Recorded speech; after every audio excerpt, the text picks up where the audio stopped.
Let's take a look at this problem where we'll deal with schedules of expected cash collections and disbursements. You've been asked to prepare a December cash balance for Ashton Company, a distributor of exercise equipment, and the following information is available about the company's operations. Okay, I'm reading notes A through F that you see on the screen there. The cash balance on December 1st is $40,000. Actual sales for October and November and expected sales for December are shown in this table right in here. Sales on account are collected over a 3-month period as follows. 20% is collected in the month of sale, 60% collected in the month following sale, and 18% collected in the second month following sale. The remaining 2% is uncollectible. Note C says purchases of inventory will be $280,000 for December. 30% of a month's inventory purchases are paid during the month of purchase.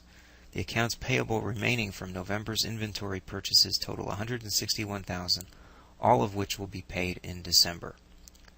D says selling and administrative expenses are budgeted at $430,000 for December. Of this amount, $50,000 is for depreciation. E, a new web server for the marketing department costs $76,000. It'll be purchased for cash during December, and dividends totaling $9,000 will be paid during the month. And F says the company maintains a minimum cash balance of $20,000. An open line of credit is available from the company's bank to bolster the cash position as needed. Okay, requirement 1 says prepare a schedule of expected cash collections for December. And what I'm going to do is I'm going to show the answer and then see if we can rearrange this so we can follow how we do this. Let me slide up just a little bit. Put a little bit of room on our screen here.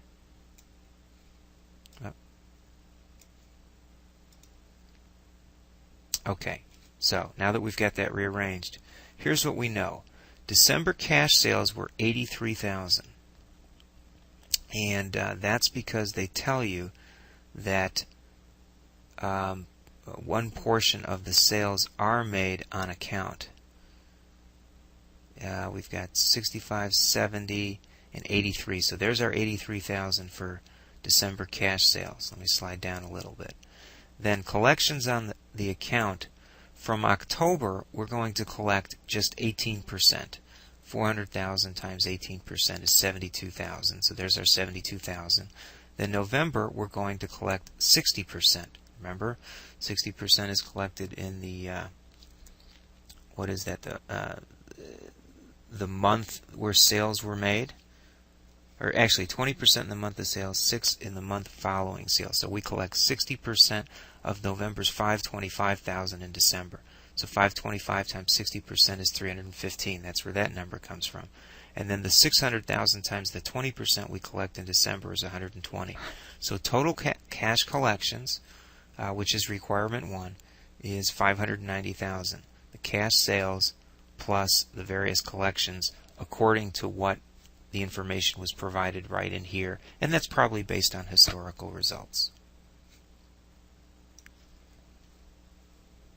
Okay, next we tackle requirement 2, which says prepare a schedule of expected cash disbursements for merchandise purchased for December and come up with your response. Well, based on the information provided, we can calculate these numbers here, and let me see if I can move this around so at least we can see this. You know what I think I'll do? I'll just put the solution right in the middle of the screen here. Okay, so you see me putting it right in here. There's our hint as to how we calculated this. Alright, so how do we do that? We say November purchases were $161,000, came from right here. Accounts payable remaining from November was $161,000, all of which will be paid in December. And December's purchases of $84,000 needs to be made. Well, where did we come up with that? They tell us that purchase of inventory was $280,000, and 30% will be paid during the month of purchase. So 280 times 30% is 84,000. Add those two numbers together, and we answer requirement 2, which is the total cash payments.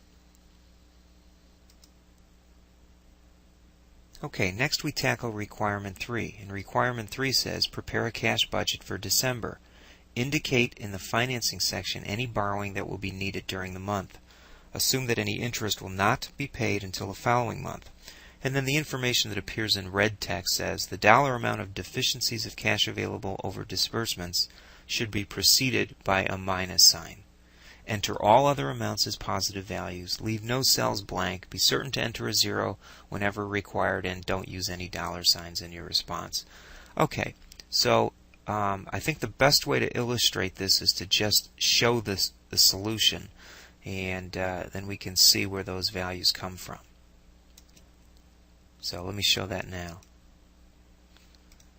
Okay, and there's the Ashton Summaries cash balance. So we started off with beginning of $40,000. We added collections from customers of $590,000, and we calculated that earlier. In fact, we calculated on requirement 1, which you see I just dropped on the screen, and there's where that $590,000 comes from. So we put it right up there. Okay, let me move that off the screen now. Total cash available then would be the 40 plus the 590 to 630,000. Then reading through the information, we know we're going to pay $245,000 to suppliers for inventory. And now I've dropped requirement 2, where we calculated the November and December purchases to come up with the $245,000. So that's where that number comes from. Okay, then moving on down, selling administrative was $380,000, and that's calculated by taking the $430,000 less the $50,000 to come up with $380,000.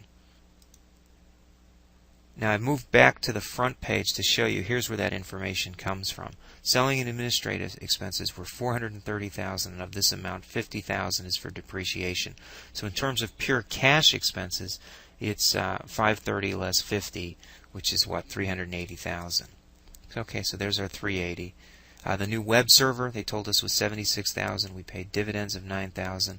So we wind up with $630 available, $710 of disbursements. So we've got a deficit of cash available over disbursements of $80,000. And then we can borrow $100,000, leaving us with a cash balance of $20,000. Okay, now I move back here just to point out note F said the company maintains a minimum balance of $20,000.